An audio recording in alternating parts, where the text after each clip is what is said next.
Pai, do Filho e do Espírito Santo. Amém. Rainha do céu, alegrai-vos, aleluia, pois o Senhor que merecestes trazer em vosso seio, aleluia, ressuscitou como disse, aleluia. Rogai a Deus por nós, aleluia. Alegrai-vos e exultai, ó Virgem Maria, aleluia, porque o Senhor ressuscitou verdadeiramente, aleluia. Oremos, ó Deus, que vos dignastes alegrar o mundo com a ressurreição do vosso Filho. Concedei-nos por sua mãe, a Virgem Maria, o júbilo da vida eterna, pelo mesmo Jesus Cristo, Senhor nosso. Amém. Caríssimo irmão e irmã, hoje nós meditamos justamente a liturgia da quarta-feira da segunda semana da Páscoa. Hoje é uma memória facultativa de um santo na Igreja, São Pio V, o Papa da época da Reforma. Reforma, poderíamos dizer, porque muitos dizem a contra-reforma. Ele era um sacerdote dominicano, depois tornado bispo, cardeal, e por fim chamado a ser Papa. Tio também de um santo, santo ele e santo seu sobrinho. Seu sobrinho fora bispo de Milão, e ele, Papa em Roma. Assim, ele também, devemos de recordar que graças a ele temos Santo Tomás de Aquino, ou São Tomás de Aquino. Ele o canonizou. Viveu em um tempo muito difícil, colocou a liturgia, unificando-a para a Igreja inteira, a liturgia utilizada até o Concílio Vaticano II, e teve que enfrentar os desafios, as dificuldades da Reforma Protestante, justamente por tudo aquilo que representava, recordemos, Lutero e também as reformas que sucederam posteriormente foram também hostis à Igreja. Atacaram a ponto de perseguir alguns papas a quase levá-los à morte física. Então não foram tempos fáceis. E assim Pio V também teve o seu papel diante da Guerra de Lepanto, onde os inimigos da fé, naquele tempo os muçulmanos, queriam invadir a Península Itálica, que era um número muito maior do que os cristãos. O Papa havia pedido para que os reinos viessem em socorro do Papa. Porém, muitos poucos atenderam, até porque haviam dificuldades nos outros reinos, e ainda mais a divisão da Igreja pela reforma protestante de Lutero e Calvino. E com isso, aqueles que acudiram para socorrer a Igreja, ao Papa, à Itália, foram para a guerra em pequeno número, e o Papa pediu que tantos se levantassem a rezar o rosário para que se alcançasse a proteção, sob a proteção de Maria, a vitória na batalha. E assim aconteceu. Por intercessão da Santíssima Virgem, aquele pequeno número de fiéis católicos que existiam e que acorreram para defender a Itália puderam evitar um número massivo de inimigos que os enfrentavam numa batalha. E a Igreja assim pôde vencer. A Igreja não, mas a Itália pôde se proteger e se defender daqueles que queriam atacá-la e invadi-la. Então recordemos também esse santo, hoje esquecido, hoje muito maltratado, detratado, mas que tanto bem fez a Igreja e a fé. Dito isso, meditemos agora o texto. Hoje encerramos o diálogo de Jesus com Nicodemos, no Evangelho de São João. Deus amou tanto o mundo que deu o seu Filho unigênito para que não morra todo o que nele crer, mas tenha vida eterna. De fato, Deus não enviou o seu Filho ao mundo para condenar o mundo, mas para que o mundo seja salvo por ele. Quem nele crê não é condenado, mas quem não crê já está condenado, porque não acreditou no nome do Filho unigênito. Ora, o julgamento é este. A luz veio ao mundo, mas os homens preferiram as trevas à luz, porque suas ações eram más. Quem pratica o mal odeia a luz e não se aproxima da luz, para que suas ações não sejam denunciadas. Mas quem age conforme a verdade aproxima-se da luz, para que se manifeste que suas ações são realizadas em Deus. Palavra da salvação, glória a vós, Senhor. Irmão, irmã, aqui vemos neste trecho do diálogo de Jesus e Nicodemos, Jesus que vem contar a sua história, a história da sua vida. Não aquela que começa em Belém, mas a que existiu desde sempre na divindade. Ele, nascido na história, filho do homem, mas na eternidade, filho do Pai. E há muitas coisas aqui a colocarmos para a nossa vida e aprendermos com este trecho do Evangelho. Vemos que o próprio Jesus relata: Deus amou. O verbo utilizado aqui é o ágape. E ágape é um amor que doa sem esperar nada em troca. Um amor verdadeiro, sincero.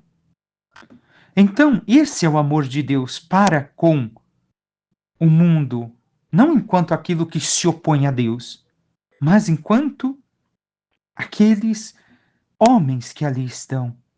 Que fez o que Deus? Deu o seu Filho unigênito. E aqui nós vemos o amor do Pai, que doa, que nos dá o Filho como um presente para destruir o pecado e a morte. Jesus, mais do que pensarmos e recordarmos como sendo somente nosso Deus, nosso Mestre e nosso Senhor, recordemos, é um presente do Pai para nós. Porque é nele que encontramos o caminho para a vida eterna.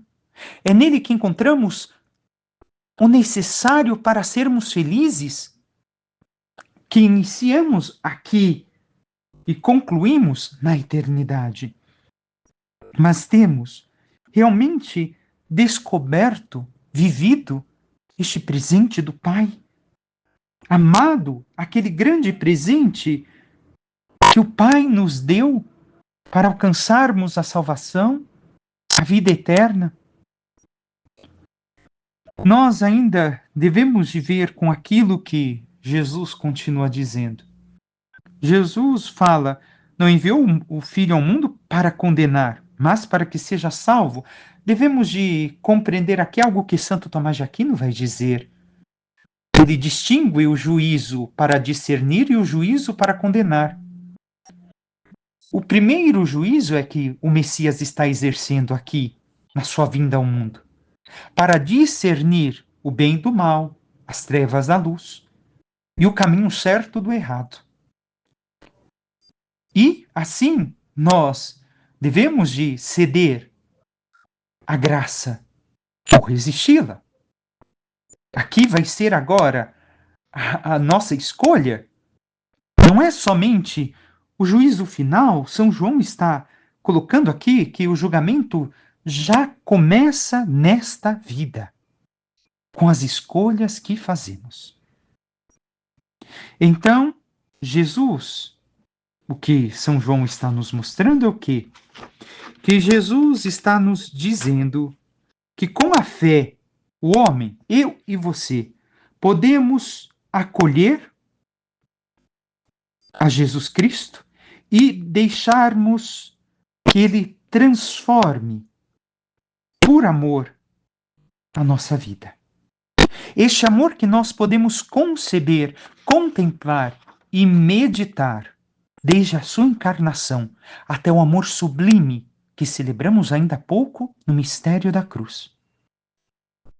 Este amor deve de ser acolhido por nós, mas também deve de transformar a nossa vida ao vermos, ao compreendermos este amor tão grande de Deus para com sua criatura, para conosco, para que nós sejamos salvos, para que nós encontremos a paz, para que nós tenhamos salvação. E como temos vivido o amor de Deus em nós? Ele tem nos transformado?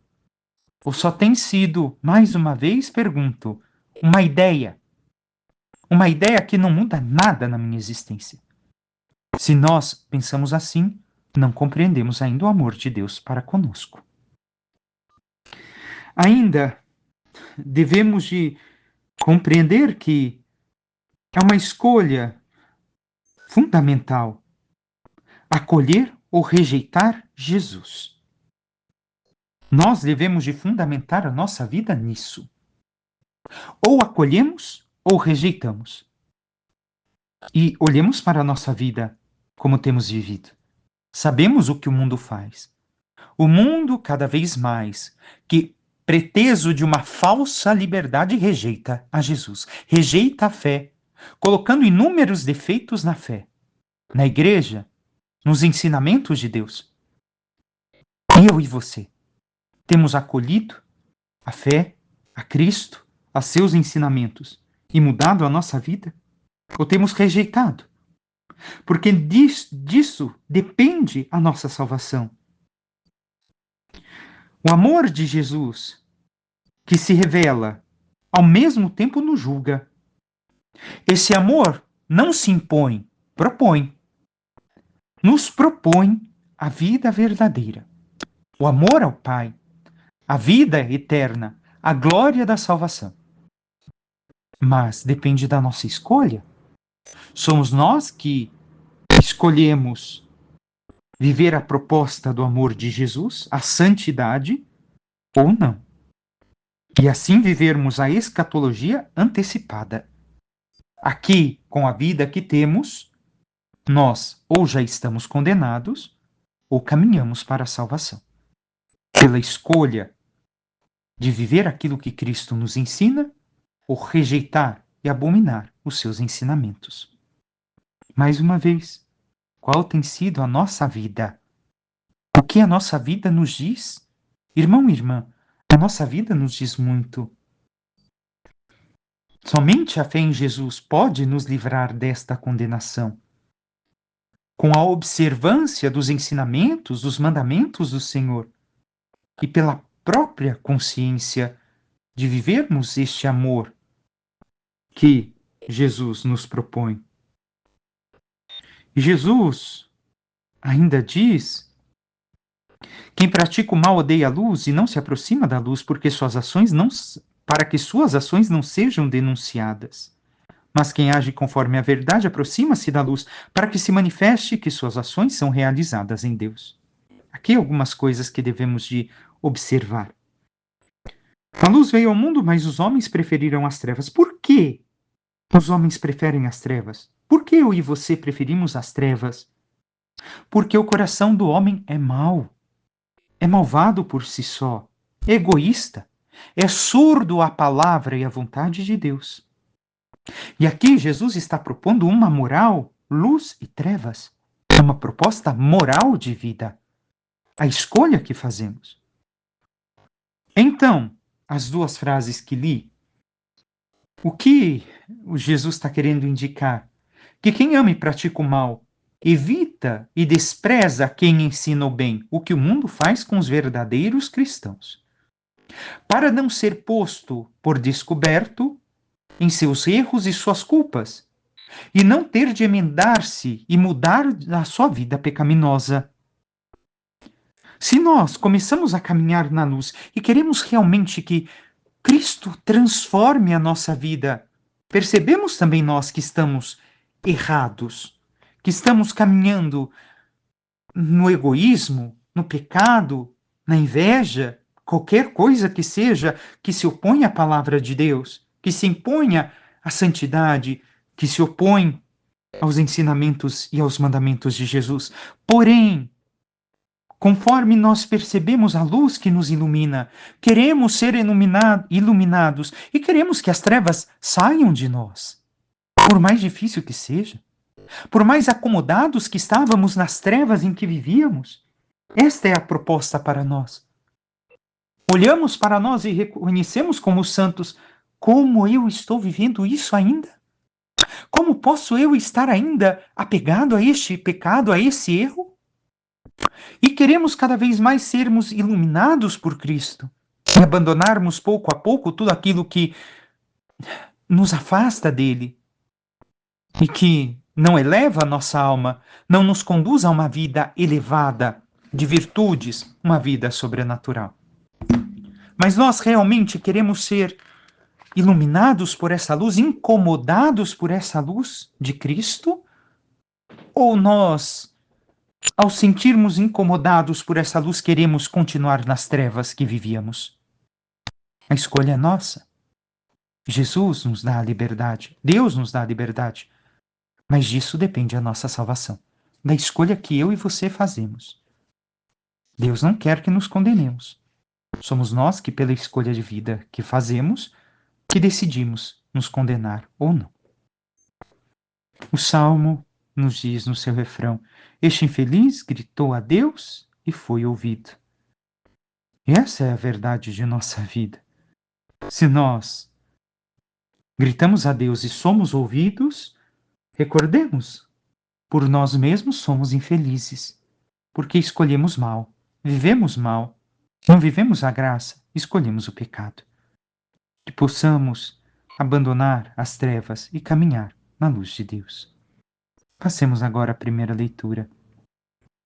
Naqueles dias levantaram-se o sumo sacerdote e todos de seu partido, isto é, dos saduceus, cheios de raiva, e mandaram prender os apóstolos e lançá-los na cadeia pública. Porém, durante a noite, o anjo do Senhor abriu as portas da prisão e os fez sair, dizendo: e de falar ao povo no templo, sobre tudo o que se refere a este modo de viver. Eles obedeceram e, ao amanhecer, entraram no templo e começaram a ensinar.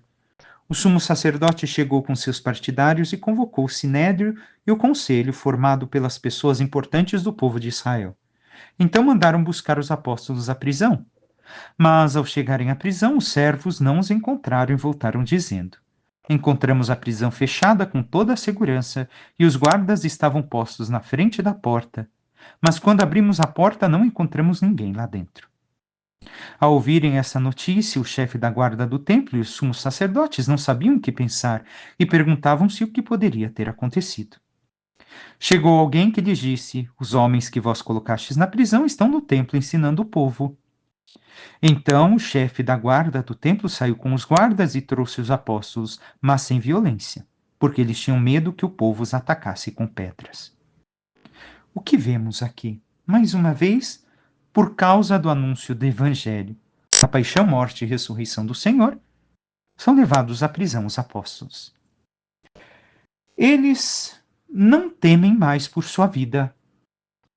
Simplesmente sabem que têm que anunciar a salvação. Anunciar aquilo que Jesus lhes mandou e lhes pede. Compreendamos que aqui se fala o anjo aos apóstolos que devem de falar deste modelo de vida. O que? A pregação do Evangelho encerra as palavras de vida, porque no Evangelho se conhece Jesus, que vive e que dá vida a todos os que nele creem, porque é a virtude de Deus que ressuscita e conduz à salvação todos os que nele o recebem com obediência da fé. Então, vemos também aqui neste texto o anjo que aparece e abre essas portas. Isso quer dizer algo para nós. Esses dias, algumas coisas que meditamos, vimos o modo, a ressurreição de Cristo como oxigênio que deve de ser respirado, como o tremor que deve de mover a nossa vida, os efeitos da ressurreição em nós, como luz que deve de iluminar o nosso modo de viver, de enxergar a realidade. E hoje vemos como força que abre as portas da nossa vida. Não existe situação, prisão existencial que nós estejamos que não tenha uma via de saída. Devemos de estender a mão para Deus, que pode nos tirar do pior sepulcro, mais fechado, e da prisão onde nos encontramos, se nós nos confiamos a Ele. Se nós buscamos nele o sentido da nossa vida. Por isso, nós devemos de nos colocar nas mãos do Senhor e viver aquilo que Ele nos ensina para sair desta prisão, para vivermos na sua graça e termos em nós a força da ressurreição de Cristo, da sua redenção, para assim um dia participarmos da sua glória. Peçamos à Santíssima Virgem Maria, nossa Mãe, que interceda por cada um de nós e nos ajude a cada vez mais ouvirmos aquilo que o Espírito Santo nos inspira, da vida, da fé, da ressurreição de Cristo em nós. E vivendo a sua santidade, seus ensinamentos, sua palavra, a sua vida, possamos assim anunciar a todos e proclamar a todos Cristo como nosso Senhor, como o presente maravilhoso do Pai para a nossa salvação, e um dia possamos merecer ao seu lado a glória eterna. Louvado seja nosso Senhor Jesus Cristo, para que sempre seja louvado. Por intercessão da Santíssima Virgem Maria, de todos os santos e anjos de Deus, desça sobre vós, vosso trabalho, vossa família, tudo que vos pertence, a bênção do Deus Todo-Poderoso, Pai e Filho e Espírito Santo. Amém. Um santo e abençoado dia a todos.